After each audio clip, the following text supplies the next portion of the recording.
Bismillahirrahmanirrahim. Assalamualaikum warahmatullahi wabarakatuh. Di sini saya akan menjelaskan materi dari mata kuliah Ushulul Tafsir wa Qawaidu. Untuk materi yang pertama yaitu pengertian tafsir dan syarat mufasir.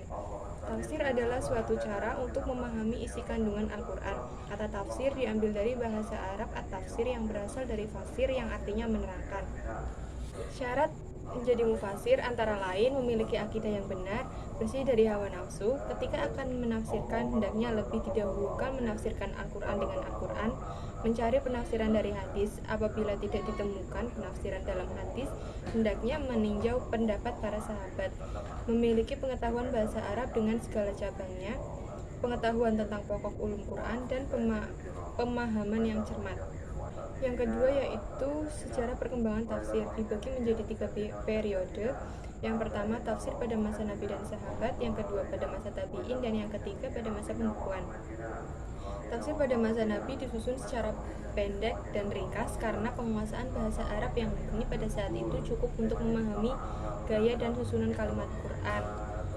Penafsiran yang dilakukan oleh Nabi mempunyai sifat dan karakteristik antara lain penegasan makna, perincian makna, perluasan dan penyempitan makna, kualitas makna, serta pemberian contoh. Selanjutnya, tafsir pada masa tabi'in. Setelah kepemimpinan Khulafatur Rasyidin berakhir, masa pemerintahan dipegang oleh generasi berikutnya, yaitu generasi tabi'in, di mana segala urusan yang terjadi pada masa sahabat berganti alih pada masa tabi'in. Kemudian tafsir pada masa pembukuan dimulai pada akhir dinasti Bani Umayyah dan awal dinasti Abbasiyah.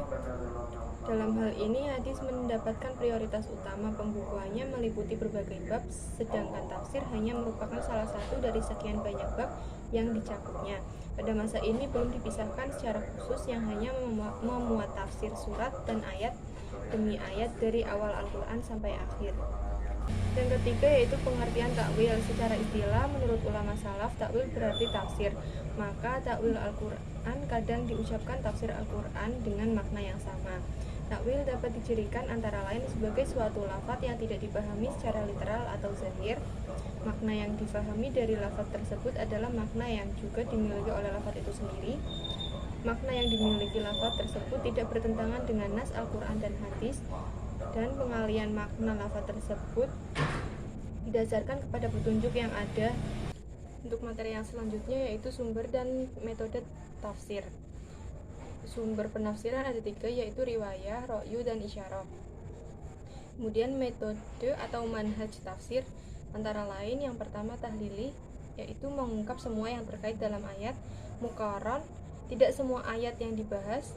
Ijmali, kata yang susah, mengungkapkan secara ringkas. Kemudian maudhu'i, ayat yang terkait dengan tema. Selanjutnya yaitu penafsiran Al-Quran dengan Al-Quran. Contohnya tafsir surat Al-An'am ayat 82 yang ditafsirkan oleh surat Al-Luqman ayat 13. Gharib, Al-Mu'arraf, dan Mutaradif. Gharib merupakan sesuatu yang tidak atau belum sepenuhnya dipahami oleh semua orang dan terjadi dalam bahasa Arab. Ketidakpahaman ini tidak saja dialami oleh orang biasa, tetapi juga orang yang memiliki kemampuan lebih, disebabkan karena istilah atau ungkapan tersebut masuk dari luar bahasa Arab, atau juga karena berbedanya generasi yang menggunakan.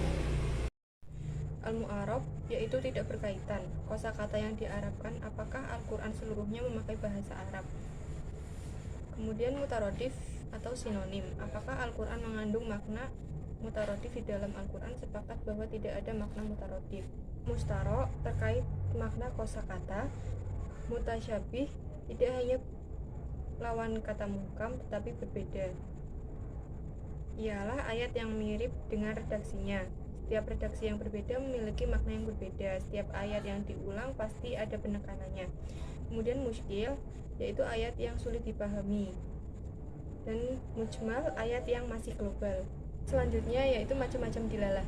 Yang pertama dilalah ibarah, yaitu petunjuk lafal kepada suatu pengertian atas suatu ketentuan hukum yang diungkapkan langsung oleh lafal nas itu sendiri. Dilalah isyarah, yaitu petunjuk lafal atas sesuatu yang bukan dimaksudkan untuk arti menurut asalnya. Dilalah nas, yaitu petunjuk lafal atas suatu ketetapan hukum yang disebutkan nas berlaku atas suatu yang tidak disebutkan. Kemudian yang terakhir dilalah iktidok ialah penunjukan lafal nas kepada sesuatu yang tidak disebutkan, yang sebenarnya tergantung kepada yang tidak disebutkan. Sekian yang dapat saya sampaikan, kurang lebihnya mohon maaf. Wassalamualaikum warahmatullahi wabarakatuh.